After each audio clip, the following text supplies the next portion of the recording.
සමහරව අයනවා මොකද ඕගොල්ලෝ ගෑනුව හංගන්නේ කියලා. හංගන්නේ උඹලගේ ඔය හොරු ඉන්න නිසා. උඹලගේ බැල්මත් හරි නෑ, චේතනාවත් හරි නෑ. ගල් වල වර්ග දෙකක් තියෙනවනේ.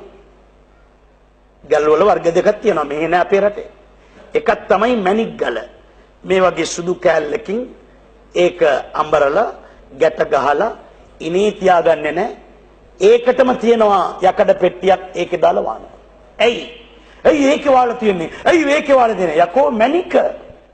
ජෙම් මාණික කල්. ඉങ്ങനെ වෙයි කියලා මෙත් බෑ එහෙම තියන්න බෑ. මැණික් ගල ඒ ආකාරයෙන් ආරක්ෂා කළ යුතුයි. තවත් ගලක් තියෙනවා අපේ රටේ බ්ලොක් ගල්. ඒවා ඔහේ බානවා කොතන හරි. ගැට ගන්නවද? පොලිතින් එකක් හරි වානවද? බල්ලොත් චූ කරනවා.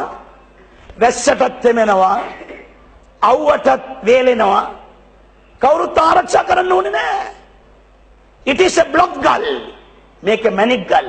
එහෙනම් ඉස්ලාම් කාන්තාවක් මුස්ලිම් කාන්තාවක් මැණික් ගලට සමානයි.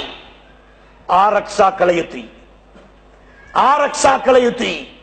ලස්සන කියන්නේ බැල්ම ඇදෙනවා. ඒ නිසා ඒවා ආරක්ෂා සහිතව සුරක්ෂිතව ආරක්ෂා කළ යුතුයි. එහෙනම් අපේ රටේ සිංහල රජෙන්ගේ කාලේ මේවා ආරක්ෂා වුණා.